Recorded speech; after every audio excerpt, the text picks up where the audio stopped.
In this video, I will be talking briefly about the history of international financial reporting standards and their use in the United States.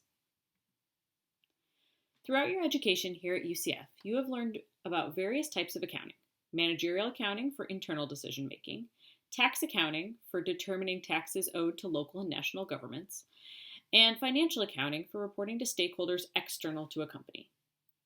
The financial accounting that you have learned about so far is according to U.S. Generally Accepted Accounting Principles, or U.S. GAAP. These rules are set by the U.S. standard setter, the Financial Accounting Standards Board, or FASB. However, other countries have their own generally accepted accounting principles too. The differences between accounting standards used in various jurisdictions could be confusing to investors interested in financing companies established outside of their home nation. As markets have become increasingly global, making foreign investing more prevalent, there has been a push to make financial accounting more uniform and less determined by the company's home nation. To achieve this goal, the International Accounting Standards Board, or IASB, was formed, and the International Financial Reporting Standards, or IFRS, was born. An interesting point to note is that a company need not use US GAAP to be listed on a US stock exchange. That means that the U.S. investors could easily invest in a foreign company without realizing that it is using different accounting rules from what they are used to. To counteract the risk to U.S. investors, the Securities and Exchange Commission, or SEC, has different rules for foreign companies listing their stock on a U.S. exchange. For example, when a foreign company first issues their stock for purchase on a U.S. exchange, they must file an F-1 registration statement, as opposed to the S-1 used by U.S.-based companies.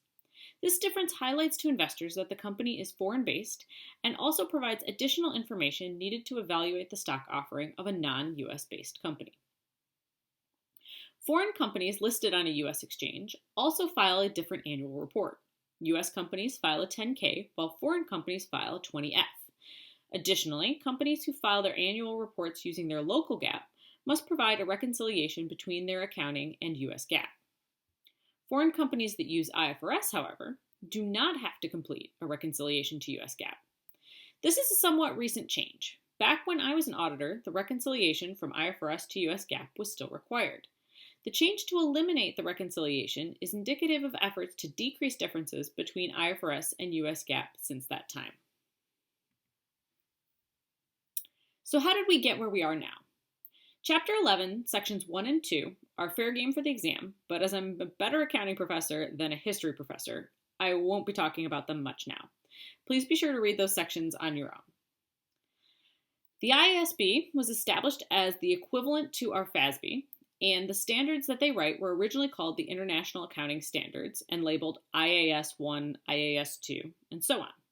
Newer standards named IFRS are slowly replacing the older IAS standards. However, U.S. standard setters and stakeholders have some concerns about the IASB. First, there is no government agency that oversees the IASB. In the United States, the FASB is ultimately overseen by our federal government, but there is no global equivalent to this unless perhaps the United Nations got involved. Second, 25% of the financing for the IASB came from major accounting firms. These accounting firms are not neutral parties and may have incentives to push accounting policies that benefit them or their clients. Providing significant funding to the IASB may provide these firms with undue influence.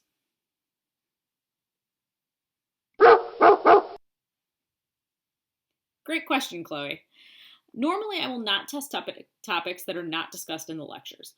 My slide headings usually track fairly closely to the text so students know what to study.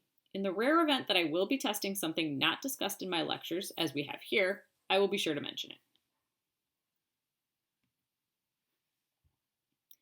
Despite concerns about the IASB and its governance, the FASB recognized the importance of minimizing differences between US GAAP and IFRS to investors and other stakeholders. The question then became, how?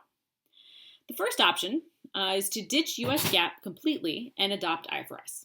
This is nice and simple, but it's also not going to happen anytime soon. I agree, Annabelle. But like we just discussed, there are some reasons to be concerned about the IASB, so it wouldn't make sense to just hand over all policy-making power to them. Also, the U.S. government is likely going to want to maintain control over reporting standards used in their financial markets. Okay, so a couple other options.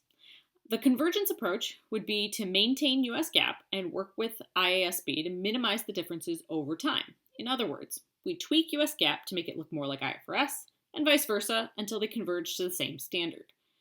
The endorsement approach would be to maintain US GAAP, but then choose certain IFRS standards to adopt, thereby replacing US GAAP in that area.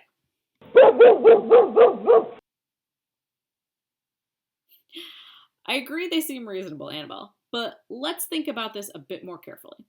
The convergence approach might not work too badly if the FASB and the IASB were the only parties involved. But remember that every country around the world is grappling with the same issue and might try to pull the IFRS standards in a different direction than what the US tries to accomplish.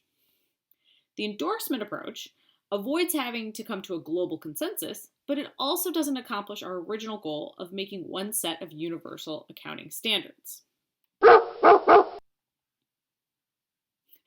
All the options certainly have a flaw, Chloe. So FASB decided to split the difference. The US chose to take the condorsement approach, which is just a combination of convergence and endorsement. Essentially, FASB acknowledged that convergence was better and should be done whenever possible, but to the extent that consensus could not be reached, an endorsement approach would be used. From 2005 to 2009, the FASB and the IASB committed to convergence as the priority and identified key convergence projects. Since then, many convergence projects were completed, while others have reached an impasse. This leaves the status of IFRS adoption in the US as agreed to disagree about the remaining differences between IFRS and US GAAP. This concludes the lecture of IFRS History. Please remember to email any questions you might have for our discussion.